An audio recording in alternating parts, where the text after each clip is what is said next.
কোটা সংস্কার আন্দোলনকারীদের প্ল্যাটফর্ম বৈষম্য বিরোধী ছাত্র আন্দোলনের পক্ষ থেকে আন্দোলনকারী শিক্ষার্থীদের উদ্দেশ্যে নতুন করে আরও 8টি বার্তা দেওয়া হয়েছে। এর মধ্যে রয়েছে হতাহতদের তালিকা তৈরি, হত্যা ও হামলায় জড়িতদের চিহ্নিত করা, বিশ্ববিদ্যালয় ও হল খুলে দেওয়ার চাপ তৈরি করা।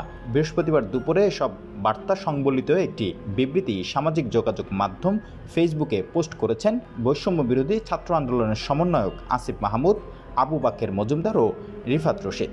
বর্তমান পরিস্থিতিতে বৈষম্য বিরোধী ছাত্র আন্দোলনের অন্যতম সমন্বয়ক মোহাম্মদ নাহিদ ইসলামের বক্তব্য শিরোনামে এই বিবৃতিটি পোস্ট করা হয়।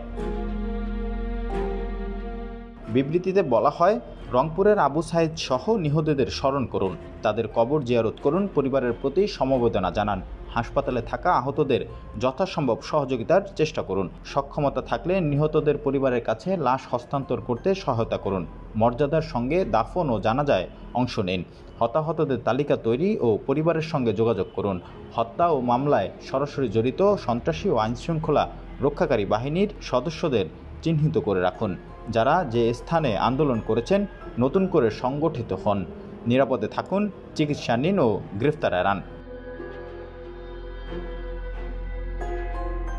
বিবৃতিতে এছাড়াও রয়েছে, ফেসবুকে ক্ষোভ না ঝেড়ে মাঠের প্রস্তুতি নিন, ইন্টারনেট নির্ভর না হয়ে বিকল্প কিছু পরিকল্পনা করুন, আমরা কেন্দ্রীয়ভাবে দ্রুত সবার সঙ্গে যোগাযোগ করব, শিক্ষার্থীরা নিজ নিজ ক্যাম্পাস ও হল খোলার জন্য বিশ্ববিদ্যালয় প্রশাসনকে চাপ দিন, শিক্ষকদের সঙ্গে যোগাযোগ করুন, ছাত্র নাগরিক হত্যা ও গুম খুনের বিচার, রাষ্ট্রীয় ক্ষয়ক্ষতির বিচার, মামলা প্রত্যাহার ও ডাকসুর সাবেক সমাজসেবা সম্পাদক আক্তার হোসেন সহ নিরপরাধ ব্যক্তিদের মুক্তি, আহত নিহতদের ক্ষতিপূরণ এবং সব ক্যাম্পাসে সন্ত্রাসী রাজনীতির উৎখাত ও বিশ্ববিদ্যালয় প্রশাসনের বিচারের দাবিতে দফাভিত্তিক আন্দোলন অব্যাহত রাখার কথা জানানো হয়েছে বিবৃতিতে।